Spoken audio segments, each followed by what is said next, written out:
2024 లేదా 25లో డిగ్రీ లేదా బీటెక్ చదివారా? సాఫ్ట్‌వేర్ జాబ్ కోసం ఎదురు చూస్తున్నారా? అయితే కోడ్ జ్ఞాన్ 100 డేస్ కోర్సులో చేరండి. జాబ్ సాధించండి.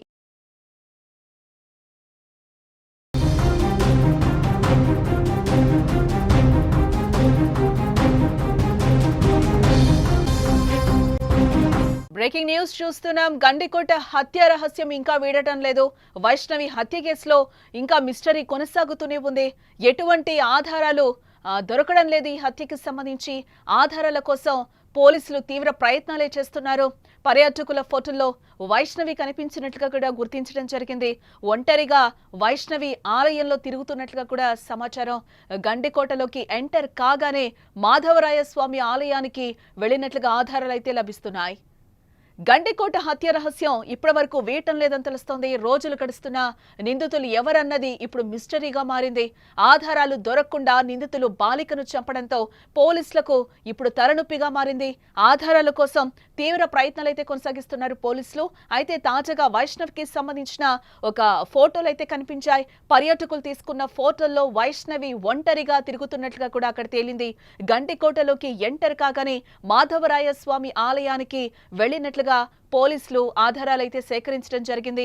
ఆలయంలో వైష్ణవి సింగిల్ గానే వెనక కాలేజ్ బ్యాగ్ వేసుకుంటూ నడుస్తూ ఉండడం కూడా అక్కడ మనకి ఫోటోలో అయితే ఆ విజువల్లో కూడా మీరు క్లియర్ గా చూడొచ్చు. అప్పటికే లోకేష్ ఆమెను విడిచిపెట్టి వెళ్లిపోవడం కూడా జరిగింది. దీంతో కాలేజ్ సమయం అయ్యే వరకు గండికోటలోనే ఉండాలని భావించిన వైష్ణవి అక్కడి గుళ్లకు వెళ్లినట్లుగా కూడా మనకి తెలుస్తోంది. ఈ క్రమంలోనే ఆమె దారుణ హత్య చేయబడింది. ఆమెను అన్నలే చంపారనే వార్తలు వస్తున్నా కూడా వారు చంపినట్టు ఇప్పటి వరకు కూడా ఎటువంటి ఆధారాలు దొరకపోవడం ఇప్పుడు ఉత్కంఠను రేపుతోంది. అటు కుటుంబ సభ్యులు ఇటు ప్రియుడు కాకుండా వైష్ణవిని చంపే అవసరం ఎవరికి ఉంది? ఇదే ప్రశ్న ఈ కేసులో మరింత ఆసక్తికరంగా మారుస్తుందని చెప్పుకోవచ్చు. ఇక ఇదే అంశానికి సంబంధించిన మరింత సమాచారాన్ని మా ప్రతినిధి సుదర్శన్ అందిస్తారు. ఎస్ సుదర్శన్, ఇప్పటి వరకు ఉన్న లేటెస్ట్ అప్డేట్ చూస్తే ఒక ఫోటో అయితే మనకి వైష్ణవిది బయటకు వచ్చింది. కాలేజ్ బ్యాగ్ వెనక వేసుకొని ఆ గుడికి వెళ్తున్న పరిస్థితి అయితే మనకి కనిపిస్తుంది. ఇప్పుడు రీసెంట్ గా దీనికి సంబంధించిన అప్డేట్ గా తెలుస్తుంది. మీరేమంటారు? ఏంటి వ్యవహారం మొత్తం కూడా గండికోట లోపల ఉన్నటువంటి రంగనాయక స్వామి ఆలయం చుట్టూనే జరిగింది అని మనం ఇంతవరకు భావించాం. కాకపోతే వైష్ణవిని కోటగుమ్మం దగ్గర లోకేష్ వదిలి వెళ్ళిన తర్వాత ఆ అమ్మాయి మొదటిగా మాధవరాయ స్వామి ఆలయంలోకి వెళ్ళినట్టుగా ఒక ఎవిడెన్స్ పోలీసులకు దొరికింది. ఆ అమ్మాయి ఒంటరిగా వెళ్తూ ఉంది. ఆ సరౌండింగ్ చూసుకోవచ్చు. మాధవరాయ స్వామి ఆలయం లోపల ప్రాంగణం చాలా ఎక్కువ స్పేస్ ఉంటది. ఎక్కువ ఫోటో షూట్లు జరుగుతూ ఉంటాయి. ప్రీ వెడ్డింగ్ షూట్లు కూడా అదే ఆ టెంపుల్ లో ఎక్కువ మంది చేసుకుంటూ ఉంటారు. ఎందుకంటే అది చుట్టూ కూడా తోరణం లాగా ఉంటుంది. మధ్యలో చాలా కోటలాగా ఉంటాయి, కొన్ని గుహల్లాగా ఉంటాయి. చాలా అందంగా ఉంటుంది ఆ ఆలయం లోపల. టూరిస్టులు ఎక్కువ మంది కూడా ఎక్కువ స్పెండ్ చేసేది మాధవరాయ స్వామి ఆలయంలోనే. అయితే ఫోటోలో మనం చూస్తే టెంపుల్ మొత్తం ఒకవైపు అంటే హాఫ్ పార్ట్ టెంపుల్ మొత్తం ఫోటోలో ఎస్టాబ్లిష్ అవుతుంది. ఒక్క పర్సన్ కూడా అక్కడ ఎవరు కూడా వేరే వ్యక్తి కనిపించట్లేదు. కేవలం ఏదో వైష్ణవిని వెనక్కి తిరిగి నిల్చోబెట్టి ఫోటో తీసినట్టుగా ఉంది. అంటే అంత నిర్మానుష్యంగా ఉంది. ఆ రోజు టూరిస్టులు పెద్దగా ఆ టెంపుల్లో గానీ గండికోటలో గానీ లేరు. మొత్తం ఆ సమయంలో 60 మంది మాత్రమే లోపల టూరిస్టులు ఉన్నారని పోలీసులు ఇప్పటికే నిర్ధారించుకున్నారు. కాబట్టి ఆ అమ్మాయి ఒక్కటే సింగిల్ గా లోకేష్ ఎప్పుడైతే కోటగుమ్మం దగ్గర వదిలాడో అక్కడి నుంచి నేరుగా అమ్మాయి మాధవరాయ స్వామి టెంపుల్ లోకి వెళ్ళింది. ఈ ఫోటో టైమింగ్ కూడా 11 నుంచి 12 గంటల మధ్యలో అని చెప్తూ ఉన్నారు. హత్య జరిగిందేమో 12 నుంచి 1 గంట మధ్యలో జరిగి ఉండొచ్చు అని చెప్తూ ఉన్నారు. అంటే వైష్ణవి మాధవరాయ స్వామి ఆలయానికి వెళ్ళింది. అక్కడ కొద్దిసేపు చుట్టూ తిరిగి అక్కడ గడిపిన తర్వాత అక్కడి నుంచి పక్కనే ఉన్నటువంటి రంగనాయక స్వామి ఆలయం దగ్గరికి వెళ్ళింది. అది కూడా వాకబుల్ వేలోనే వెళ్ళింది. అంటే మాధవరాయ స్వామి టెంపుల్ కి వెళ్ళాలంటే గండికోట విలేజ్ నుంచి విలేజ్ ఎండ్ అయిన వెంటనే లెఫ్ట్ తీసుకొని వెళ్లాల్సి ఉంటది వెహికల్ వెళ్ళాలంటే. లేదంటే రంగనాయక స్వామికి మాధవరాయ స్వామి టెంపుల్ కు నడుచుకుంటూ వెళ్ళాలంటే మాత్రం ఒక షార్ట్ కట్ ఉంది. అక్కడి నుంచి అక్కడికి రావాలన్నా కూడా మినిమం 10 మినిట్స్ పడుతుంది.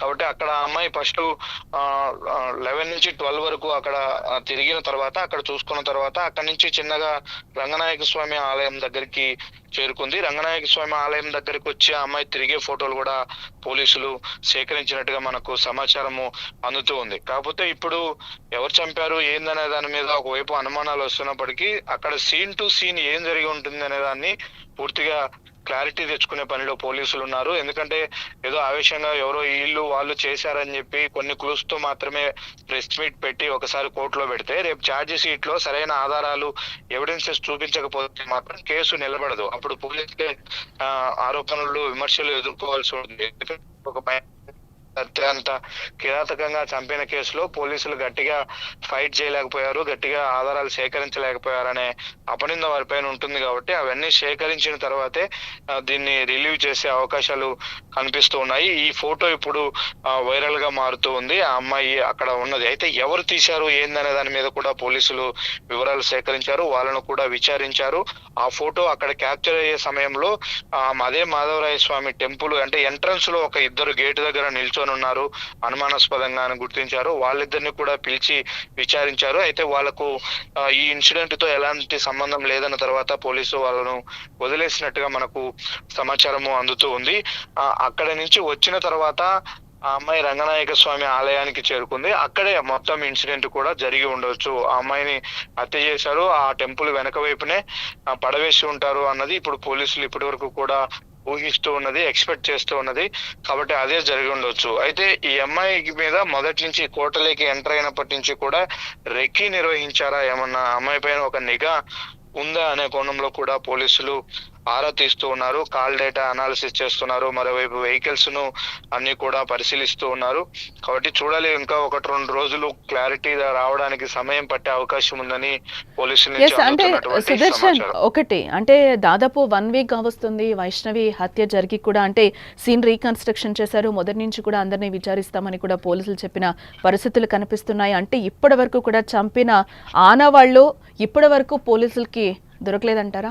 సంఘటనా స్థలంలో ఎలాంటి క్లూస్ అయితే దొరకలేదు. దానికి సంబంధించి తీవ్రంగా ప్రయత్నాలు చేస్తున్నారు. ప్రతిరోజు ఒక టీం అక్కడికి వెళ్తుంది. ఉదయం నుంచి సాయంత్రం వరకు కూడా అన్ని కోణాల్లో అక్కడ విచారణ చేస్తున్నారు. క్లూస్ ఏమన్నా దొరుకుతాయనే కోణంలో సేకరిస్తూ ఉన్నారు. ఎగ్జాక్ట్లీ ఎక్కడ జరిగి ఉంటది, ఎక్కడి నుంచి ఎక్కడికి బాడీ తీసుకెళ్లి ఉంటారు, ఎంతమంది పార్టిసిపేట్ చేసి ఉంటారు, ఇవి ఎస్టాబ్లిష్ చేయాలి ఖచ్చితంగా. వాళ్ళు రేపు సీన్ ఎక్స్ప్లెయిన్ చేయాలన్నా, ఛార్జ్ షీట్ లో మెన్షన్ చేయాలన్నా చేయాలి. తర్వాతే పాత్రదారులు సూత్రధారుల గురించి చెప్పాల్సి ఉంటది. అయితే ఇప్పుడు ఎవరైతే అనుమానంగా ఉందో వాళ్ళని తీసుకొని అదుపులోకి తీసుకొని తమదైన శైలిలో విచారిస్తే వాళ్ళే సీన్ మొత్తం చెప్పాల్సి ఉంటది. చెప్పిన తర్వాత ఆ సీన్ ను తీసుకెళ్లి అక్కడ ఎగ్జిక్యూట్ చేసుకొని రీకన్స్ట్రక్ట్ చేసుకుంటారు. అప్పుడు పోలీసులకు అది నిజమా కాదా అనేది క్లారిటీ వస్తుంది. కానీ ఈ కేసులో అలా లేదు. ఇప్పటి వరకు ప్రత్యక్షంగా ఎవరైతే హత్యలో పాల్గొన్నారో వాళ్ళు ఎవరిని కూడా ఐడెంటిఫై చేసే పరిస్థితి లేదు, వాళ్ళని ఎవరిని కూడా అదుపులోకి తీసుకున్న పరిస్థితి లేదు. కాబట్టి ఎలా జరిగింటుంది అనేది అంతా కూడా అజంప్షనే కేవలం ఇప్పటి వరకు. కాబట్టి ఆ ఎవిడెన్సెస్ కు వాటి కోసం తీవ్రంగా ప్రయత్నాలు అయితే జరుగుతూ ఉన్నాయి. దానికి సంబంధించే పోలీసులు ఆలస్యం చేస్తున్నారు. మీరు అన్నట్టు వారం కాదు, ఇప్పటికి 9 రోజులు అవుతుంది ఈ రోటికి ఈ హత్య జరిగి బయటపడి. ఇప్పుడు బయట నుంచి కూడా వస్తున్నటువంటి విమర్శలు ఏంటంటే గండికోట లోపలే జరిగింది, కోటలోకి ఎవరు వెళ్ళారు ఎవరు వచ్చారు అనేది ఎవిడెన్స్ ఉంది, అక్కడ సెల్ ఫోన్ సిగ్నల్స్ ఉన్నాయి, అన్ని ఉన్నాయి. ఇన్ని టెక్నికల్ సపోర్ట్ పోలీసులకు ఉన్నప్పటికీ ఎందుకు ఎగ్జాక్ట్లీ చేశారు అనే దాని మీద ఎందుకు పోలీసులు కేసు విచారణను ఆలస్యం చేస్తున్నారు, అంటే కావాలనే చేస్తున్నారా, దీనిపైన ఏమైనా రాజకీయ ఒత్తిళ్లు ఉన్నాయా అనే కోణంలో కూడా ఇప్పుడు బయట విమర్శలు వినిపిస్తూ ఉన్నాయి. అయితే పోలీసులు మాత్రం అవన్నీ కూడా తోసిపుచ్చుతూ ఉన్నారు. ఎవిడెన్స్ సేకరించడంలో మాత్రమే ఆలస్యం అవుతుంది. హత్య ఏ విధంగా జరిగింది, ఎవరు చేసి ఉంటారనే దాని మీద క్లారిటీ ఉందనే కోణంలోనే పోలీసులు లీకులు ఇస్తూ ఉన్నారు. అంటే సుదర్శన్, అంటే పోలీసులకి వైష్ణవి హత్య కూడా ఒక సవాల్గా మారిన నేపథ్యంలో బయట నుంచి కూడా చాలా విమర్శలు వస్తున్నాయి. ఇప్పుడు మీరు చెప్పినట్టు వీటన్నింటికి మరి త్వరలోనే పోలీసులు చెక్ పెట్టే అవకాశాలు ఏమైనా కనిపిస్తున్నాయా?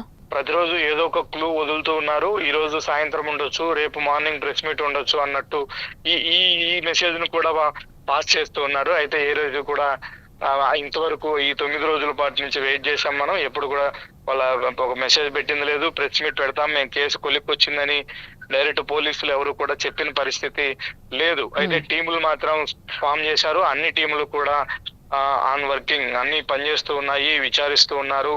అంటే చాలా కసరత్తు చేస్తూ ఉన్నారు. చుట్టూ గండికోట చుట్టూ ఉన్నటువంటి 4-5 గ్రామాలకు సంబంధించినటువంటి ప్రజలను కూడా అనుమానించారు. వాళ్ళలో కొన్ని అనుమానాస్పద కాల్స్ ఉన్నటువంటి ఫోన్లను ఇప్పటికే పోలీసులు స్వాధీనం చేసుకున్నారు. ఎక్కువ కాల్ డేటా మీదే పోలీసులు ఆధారపడుతున్నట్టుగా మనకు సమాచారం అందుతుంది. ఆ కాల్ డేటాలు కూడా వైష్ణవి కుటుంబ సభ్యులకి చాలా సస్పిషియస్ గా ఉన్నాయి. వాటిల్లో కొన్ని అనుమానాస్పద కాల్స్ ఉన్నాయి. ఆ టైంలో ఆ పర్సన్ కి ఎందుకు కాల్ చేయాల్సి వచ్చింది అనే దాని మీద వాళ్ళని క్వశ్చన్ చేసినప్పుడు వాళ్ళు చెప్తున్నటువంటి సమాధానాల్లో పొంతన దొరకట్లేదు. కాబట్టి వీళ్ళకు తెలిసే ఉంటుంది, ఈ హత్య జరగడం వెనక తెలిసే ఉంటుంది, వీళ్ళ హస్తం ఉంటుందన్న కోణంలో కూడా పోలీసులు అనుమానిస్తున్నారు. కానీ ఆ ఒక్క ఎవిడెన్సే సరిపోదు, బలంగా కేసు నిలబడడానికి సరిపోదు. ఎందుకంటే ఒకరి నుంచి ఒకరికి కాల్ వచ్చిందంటే ఏం మాట్లాడింది అనేది పూర్తి స్థాయిలో రికార్డు కాదు, కానీ టైమింగ్ అవి అవుతాయి. కాబట్టి ఎందుకు చేశామనే దానికి వాళ్ళు 1,00,000 కారణాలు చెప్పొచ్చు. కాబట్టి అది పక్కా ఎవిడెన్స్ గా ఉండదు. కాబట్టి ఇంకేమైనా స్ట్రాంగ్ ఎవిడెన్స్ దొరుకుతాయా అనే దాని మీదే పోలీసులు ఆరా తీస్తున్నారు. బహుశా ఇంకొక 2 రోజులు సమయం పట్టే అవకాశము ఉంటుంది అని మనకు ఇంటర్నల్ గా తెలుస్తూ ఉంది. రైట్ సుదర్శన్. మొత్తంగా అదే గండికోట హత్య రహస్యం ఇప్పటి వరకు కూడా వేయటం లేదు. ఇంకా 3-4 రోజులు టైం పెట్టే అవకాశాలు కూడా ఉన్నాయని చెప్పి కూడా పోలీసులు చెప్తున్నారు. పక్కా ఆధారాలు దొరికిన తర్వాత ప్రజలకు చూపించే ప్రయత్నం చేస్తాం, మీడియాకి చూపిస్తామని కూడా చెప్తున్నారు పోలీసులు. రోజులు గడుస్తున్నా కూడా నిందితులు ఎవరన్నది ఇప్పుడు మిస్టరీగానే మారింది. ఆధారాలు దొరకకుండా నిందితులు బాలికను చంపడంతో పోలీసులకు ఇప్పుడు తలనొప్పిగా మారిందని కూడా ఇక్కడ మనకు చెప్పుకోవచ్చు. ఆధారాల కోసం తీవ్ర ప్రయత్నాలు అయితే పోలీసులు కొనసాగిస్తున్నారు. అయితే తాజాగా వైష్ణవికి సంబంధించిన ఫోటోలు అయితే కనిపించాయి. పర్యాటకులు తీసుకున్న ఫోటోల్లో వైష్ణవి ఒంటరిగా తిరుగుతున్నట్టుగా కూడా తేలింది.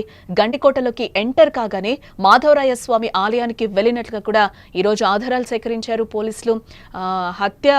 వైష్ణవి హత్యలో ఇదొక డెవలప్మెంట్ గా కూడా మనం చూడాలి. ఇప్పటివరకైతే తన ఫోటోస్ ఎక్కడ కూడా బయటకు రాని సిచ్యువేషన్స్ అయితే మనం చూసాం. ఈరోజు పోలీసులు తేల్చిన దాంట్లో ఆ అమ్మాయి వెళుతున్న ఫోటోనైతే ఒకటి ఈరోజు రిలీజ్ చేయడం జరిగింది.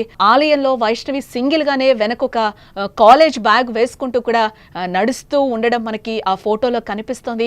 అప్పటికే లోకేష్ ఆమెను విడిచిపెట్టి కూడా తను వెళ్ళిపోయిన సిచ్యువేషన్స్. దీంతో కాలేజీ సమయం అయ్యే వరకు కూడా గండికోటలోనే ఉండాలని వైష్ణవి భావించింది. అందుకే అక్కడ గుళ్ళకు వెళ్ళినట్లుగా కూడా పోలీసులు చెప్తున్నారు. ఈ క్రమంలోనే ఆమె దారుణ హత్య చేయబడింది. ఆమెను అన్నలే చంపారని ఇప్పటి వరకు వార్తలు వస్తున్నా వారు చంపినట్టు ఇప్పటి వరకు ఎటువంటి ఆధారాలు దొరకపోవడం కూడా ఇప్పుడు ఉత్కంఠ రేపుతోంది. అటు కుటుంబ సభ్యులు, ఇటు ప్రియుడు కాకుండా వైష్ణవిని చంపే అవసరం ఎవరికి ఉంది? ఇదే ప్రశ్న ఈ కేసులో మరింత ఆసక్తికరంగా మారుస్తోంది.